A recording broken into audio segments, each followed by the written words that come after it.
नमस्कार दोस्तों, टेक्नोदेशवाल में आपका स्वागत है। तो दोस्तों, आज हमारा जो टॉपिक है वो थोड़ा सा अलग है और आज हम बात करेंगे कि जो प्राइवेट हॉस्पिटल हैं वो किस तरीके से ओवर चार्जिंग करते हैं या किस तरीके से जो लोग हैं उनको गुमराह करते हैं, क्योंकि मेरे साथ ही ऐसा कुछ हुआ है। तो आज आपने थंबनेल में देख भी लिया होगा, आज हम बात करेंगे जो पलवल में सचिन हॉस्पिटल है उसके बारे में कि किस तरीके से लोगों के साथ क्या व्यवहार हो रहा है। मैंने वहाँ देखा है, जो खुद मेरे साथ हुआ है मैं वो बता रहा हूँ। ऐसा नहीं है कि मेरा मकसद किसी को बदनाम करना है, किसी पे आरोप लगाना है, नहीं। मैं बस इस वीडियो के जरिए लोगों को जागरूक करना चाहता हूँ तथा जो सिस्टम है, जो गवर्नमेंट है, जो अधिकारी हैं, उनसे मैं मांग करता हूँ कि निष्पक्ष इस मामले की जांच की जाए। तो बात कुछ ऐसी है, 28 तारीख को हमारा एक छोटा बेटा है जिसको थोड़ा पेन हुआ या क्या हुआ, मतलब वो रोने लगा। हम उसको आनन फानन में सचिन हॉस्पिटल में ले जाते हैं। तो वहाँ डॉक्टर तो 10:30 बजे बैठते हैं, 8:30 बजे वहाँ पे एक और भाई था, उसने एंट्री करी और हमने जो एक आध बात बताई उसको कि ऐसे ऐसे रो रहा है, उसको थोड़ा खांसी है। उन्होंने उसमें बात लिख के बोले कि एडमिट करना पड़ेगा 24 घंटे के लिए।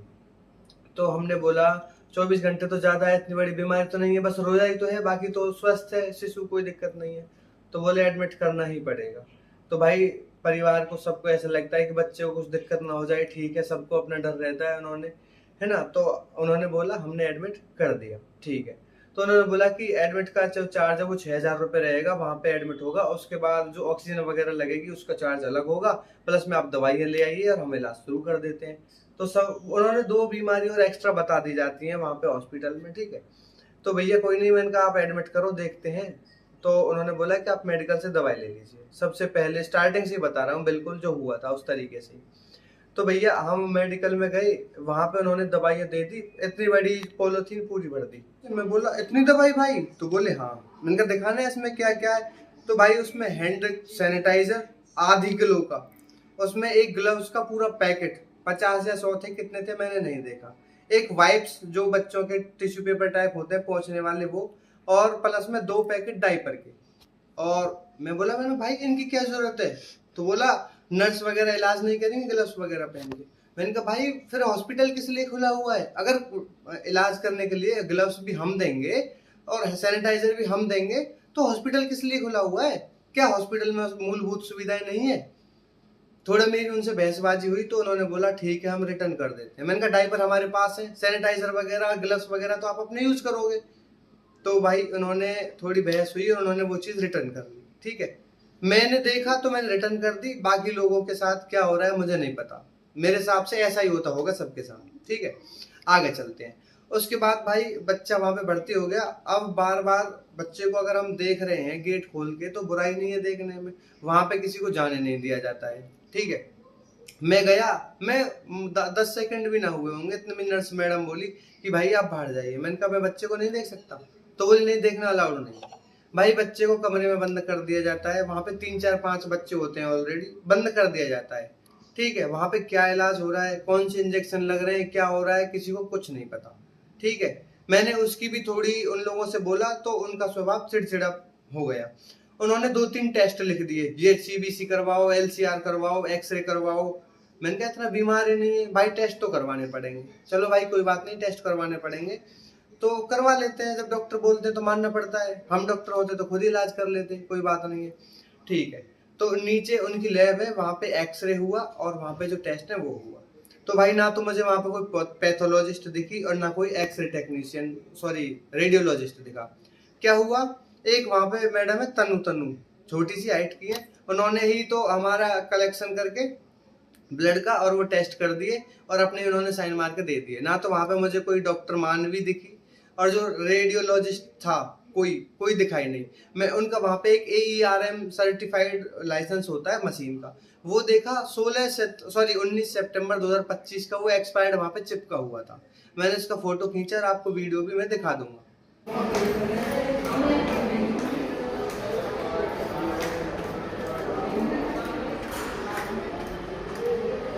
देखिए यहाँ पे ये मशीन है, तो ये यहाँ पे ये लग रहा 16/9/2025 expiry date, Sachin hospital Palwal. और आज तारीख आप यहाँ पे देख सकते हो, इनके पीछे में आई हुई है 28 मई। तो आपने ये वीडियो देख ली होगी। ये ARM सर्टिफिकेट की है, ठीक है। और यहाँ पे साइड में आप देख सकते हो ये लगा हुआ है सर्टिफिकेट, ये उसी का है, ठीक है। तो भाई मैंने उनसे बोला ऐसा नहीं हो सकता, ऐसा नहीं हो सकता। उनको थोड़ा और अजीब लगने लगा, उनको लगने लगा कि ये तो हमारे जो कमियां हैं या हमसे सवाल पूछ रहा है, क्योंकि भोली भाली जनता है, कोई सवाल नहीं पूछती, 10 बीमारियां बता के डरा दिया जाता है। लेकिन भाई मैंने उनसे सवाल करने स्टार्ट किए तो उन लोगों को लगा कि ये तो भाई उनका स्टाफ का जो बिहेवियर है वो चेंज होने लगा। थोड़ी देर पीछे डॉक्टर यस आते हैं, हाँ भाई क्या हुआ, मेरे को कई बार बुला लिया जाता, हाँ भाई क्या हुआ। मैंने कहा सर ऐसे ऐसे मैं सवाल पूछ रहा हूँ कि भैया हमारे बच्चे को क्या बीमारियां हैं, कौन सा इंजेक्शन दिया है, कौन सा नहीं दिया, रिपोर्ट कहाँ है। डॉक्टर जो तनु थी जिन्होंने एक्सरे किया था, मैंने उनसे बोला कि मैडम फिल्म मिलेगी फिर रिपोर्ट भी मिलेगी। तो बोली एक्सरे की सिर्फ फिल्म मिलती है, रिपोर्ट नहीं मिलती। मैंने कहा ऐसा तो कहीं नहीं होता, मुझे गुमराह किया जा रहा था। मैंने उनसे बार बार जब वो रिपोर्ट मांगी तब वहां का एक भाई है, वो भाई ने मेरे को समझाया थोड़ा ऐसे नहीं वैसे नहीं, मैं नहीं माना। तो वो गाड़ी लेके गया और कहीं बस स्टैंड पे कोई और डॉक्टर है रेडियोलॉजिस्ट, उससे मेरी रिपोर्ट को लिखवा के लेके आया। जबकि जो लेटर हेड सचिन हॉस्पिटल ने दिया था उस पे बैक साइड में पेन से लिख दिया था कि ये वाली जो दिक्कत है वो लिखवा लाना है इसमें रिपोर्ट में। उस पे बाद में फ्लूइड लगा रखी है, वो भी मैं आपको दिखा दूंगा, यहाँ साइड में लगा दूंगा उसको भी, ठीक है। भाई ये भी बेकार काम हुआ, गुमराह करने वाला काम हुआ। एक्सरे की रिपोर्ट खुद बना के दे देते हैं, कोई रेडियोलॉजिस्ट की जरूरत नहीं है।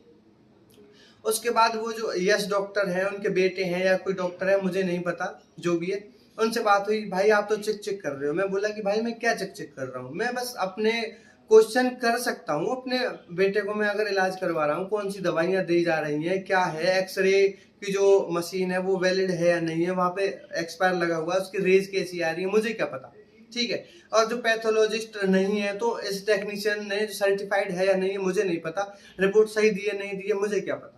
तो ये कोई गलत क्वेश्चन तो मैंने किया नहीं, आप लोग भी बता सकते हैं सारी चीजें। तो उसके बाद मैं बोला उनसे कि भाई यहाँ पे मूलभूत सुविधाएं, वहां पे बाहर लिखा हुआ है हाथ सैनिटाइजर कीजिए, सैनिटाइज कीजिए, लेकिन वहां पे सैनिटाइजर नहीं है। मूलभूत सुविधाएं हैं जो वो ही पूरी नहीं है, ग्लव्स वगैरह खुद कस्टमर ले रहा है, पेशेंट ले रहा है। तो बोला अकड़ में ये सारी चीजें आप मुझे सिखाओगे, ये मेरी प्राइवेट प्रॉपर्टी है, यहाँ मैं कुछ भी कर सकता हूँ, अपनी मनमानी से चलाऊंगा मैं इसे, आप कौन होते हो सिखाने वाले, ये आके टीम चेक करेगी, आप लगा देना शिकायत, मैं देख लूंगा। मैंने कहा भाई आपके तो बहुत तगड़े काम है। मैंने कहा ठीक है अगर ऐसी बात है तो मैं लगा दूंगा शिकायत, कोई बात नहीं है। भाई इसमें मैंने कुछ गलत नहीं बोला, ना मैंने उनसे बदतमीजी की, ना ऊंची आवाज में बात की।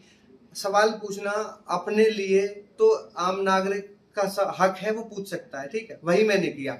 लेकिन उनको थोड़ा अटपटा लगने लगा, क्योंकि उनके जो सिस्टम में थोड़ी बहुत कमियां थी, उनको मैं देख रहा था, उनसे मैं पूछ रहा था, तो उनको ये सारी चीजें बुरा लग रही थी, ठीक है। रिपोर्ट की बात उनको बुरा लगी, ठीक है, उनसे मैं पूछ रहा हूँ वो बुरा लगा। अंत में क्या होता है भाई, लास्ट में 5 बजे मैं अपने बच्चे को निकाल रहा हूँ, वहां से डिस्चार्ज करवा रहा हूँ, तो मेरे को टाइम दिया जा रहा है बार बार, पर मैं सहन कर रहा हूँ, कोई बात नहीं। लास्ट में क्या हुआ कि उन्होंने जो चार्ज बना दिया, बिल बना दिया, उसमें ऑक्सीजन का चार्ज जोड़ दिया। वही जो सुबह बोला था कि ऑक्सीजन अगर अलग से लगेगी तो चार्ज लगेगा 1000 रुपए। मैं बोला, मैंने कहा सर ऑक्सीजन लगी नहीं है मेरे बच्चे को। बोले ऑक्सीजन लगी है।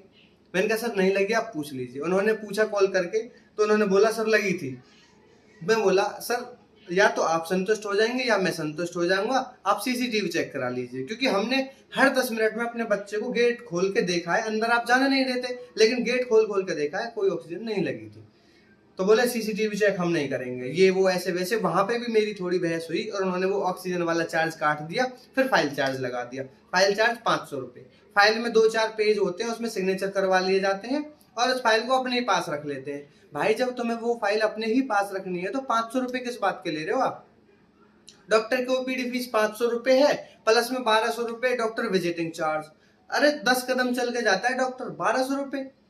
भाई वैसे वहां पे लिखा हुआ है कि सस्ता और सुलभ, पता नहीं भाई कैसा सस्ता है। फिर वहां पे ऑक्सीजन के बारे में मेरी वहां पे बहस हुई उन लोगों से थोड़ी, उन्होंने वो हटा दिया, ठीक है। लेकिन यह बात नहीं मानी उन्होंने कि ऑक्सीजन हमने नहीं लगाई, बोले लगाइए लगाइए लगाइए। तो मैं गुजारिश करता हूं डिपार्टमेंट से, टीम से, जो सीएमओ साहब हैं, इस वीडियो को आप शेयर कर दीजिए, निष्पक्ष सारी चीजों की जांच करवाई जाए। और मैं चाहता हूं कि जांच हो, ठीक है, मैं आपको लिखित में भी दे दूंगा, कोई दिक्कत नहीं है। उसके बाद जब लास्ट में सचिन डॉक्टर साहब आ गए, मैंने उनसे पूछा कि सर हमारा जो इलाज है वो आपने किस किस चीज का किया है, वो बताने लगे। मैं बोला सर खांसी का हुआ है नहीं हुआ ये भी बता दीजिए। तो मैं पागल लगता हूँ, पागल बैठा दिखता हूँ यहाँ पे? उनकी भी इस तरीके की टोन थी बोलने की, जो कि बिल्कुल मुझे अच्छी नहीं लगी, ठीक है। और ऐसे ही 4 आदमियों में उन्होंने बोला था कि मेरी प्राइवेट प्रॉपर्टी है, कुछ भी कर सकता हूँ मैं। तो भाई मेरा भी सेल्फ रेस्पेक्ट है, सभी के सामने आप इस तरीके से बात कर रहे हो तो वो तो गलत है। ठीक है, आप बड़े लोग हो, आपके पास पैसा है, सब कुछ है, मैं मानता हूँ, ठीक है। तो इसका मतलब ये नहीं है कि आप अपनी मनमानी चलाओगे, मुझे नहीं लगता कि ऐसा होना चाहिए, ठीक है। तो भाई मैंने बोला कि डॉक्टर साहब वो यश भाई बोल रहे हैं कि ऑक्सीजन लगाई थी, तो बोला हाँ ऑक्सीजन तो लगाई होगी, दिखाओ। जो डिस्चार्ज समरी थी उसमें नहीं लिखा था, मैंने कहा कहीं नहीं लिखा है इसमें डिस्चार्ज समरी में। वहां पे पेन से लिख दिया O2, O2 इनको मतलब ऑक्सीजन दी गई। मैंने कहा साहब दी नहीं गई तो क्यों लिख दिया आपने अब बाद में डिस्चार्ज के समय? जो वहां पे बंदा पेशेंट केयर कर रहा था वो लिखता, आप क्यों लिख रहे हो उसमें? और हमने तो नहीं बोला कि हमारा बच्चा दूध पी रहा है नहीं पी रहा है, कुछ भी दूध अच्छे से पी रहा है, सब कुछ बिल्कुल ओके था। इसमें लिख रखा है refuse to not feeding, refuse to feeding, वो काट दिया पेन से। मनमानी चल रही है, डिस्चार्ज के समय में भी जो आया वो लिख दिया। फिर मैंने पूछा कि इसमें कौन कौन से इंजेक्शन वगैरह लगे, मेरी समझ में नहीं आ रहा है, इन्हें बता दीजिए। ये ऐसे वैसे ठीक है, लगा दिया जो लगाना था, सब हो गया, अब आपका बच्चा ठीक है। भाई उनको नहीं बताया गया, मतलब पूरे तरीके से गुमराह किया जाता है। जो वहां पे भोले भाले लोग आते हैं बेचारे पूछते नहीं है, जितने पैसे बता दिए उतने दे दिए। भाई अगर सिस्टम से सवाल पूछोगे तो ही आप कामयाब हो पाओगे, वरना प्राइवेट हॉस्पिटल इसी तरीके से लूटते रहेंगे, ठीक है। तो मेरे साथ जो हुआ, मैंने आपके साथ सारी चीजें शेयर कर दी। हालांकि मैं ये नहीं कह रहा कि सभी के साथ ऐसा होता होगा, होने की संभावना है, ठीक है।